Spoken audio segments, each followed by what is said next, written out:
हालांकि मौसम में अभी कुछ तब्दीली ज़रूर हुई थी, लेकिन अभी भी पूरी तरह से गर्मी का प्रकोप नहीं हुआ है। लेकिन इसके बावजूद भी जो हर साल की प्रक्रिया रहती है कि गर्मियों की छुट्टियां जो कि सरकारी और प्राइवेट स्कूलों के लिए घोषित करने की प्रक्रिया रहती है, आखिरकार उस पर हरी झंडी लग गई है। और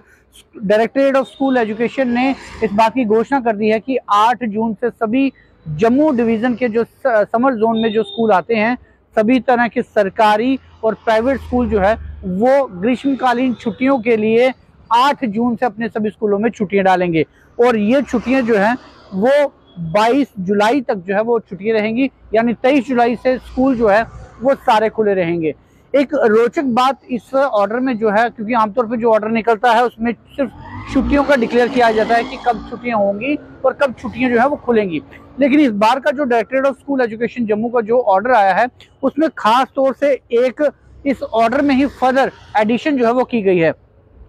वो एडिशन ये की गई है कि इसमें ये आदेश भी दिया गया है, निर्देश जारी किए गए हैं कि सभी स्कूलों के जो टीचर्स हैं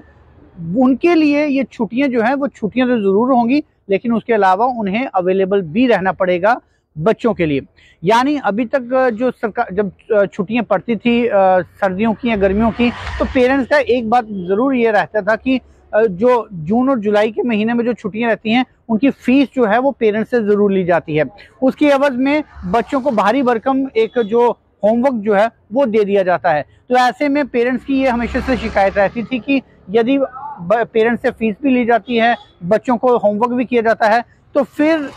जो फीस दी जाती है उसके लिए स्कूल और टीचर्स का क्या योगदान रहता है, जबकि जो टीचर्स हैं उन्हें सैलरी भत्ता जो है वो कुछ स्कूलों द्वारा दिया जाता है और कुछ स्कूलों द्वारा नहीं दिया जाता है। लेकिन अब इससे दोनों पॉजिटिव और नेगेटिव तरीके से देखा जरूर जा सकता है। एक तो पेरेंट्स सेटिस्फाई हो जाएंगे कि अब यदि जो गर्मियों की छुट्टियों का जो काम है उसमें कोई अड़चन आती है तो इस निर्देश के मुताबिक स्कूलों के जो टीचर्स हैं उन्हें अवेलेबल रहना पड़ेगा कि कभी भी बच्चा जो है वो ऑनलाइन तरीके से टीचर से संपर्क साध सकता है यदि उसे पढ़ाई में कोई अड़चन आती है। तो दूसरी तरफ से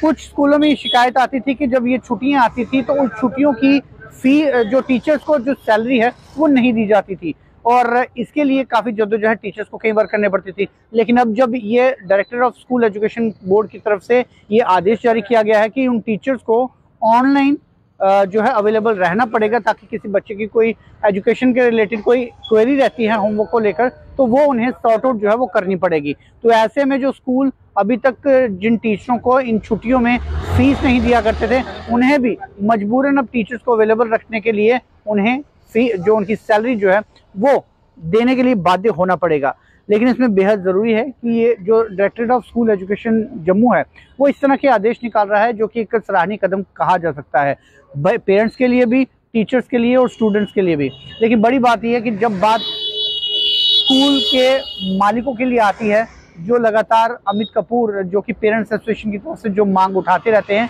कि आखिरकार जो भारी भरकम बोझ पेरेंट्स के अभी भी जेबों पर पड़ रहा है उसका स्पष्टीकरण सही तरीके से क्यों नहीं हो रहा, उसके लिए अभी भी directorate of school education Jammu जो है वो अपनी चुप्पी साधे हुए है।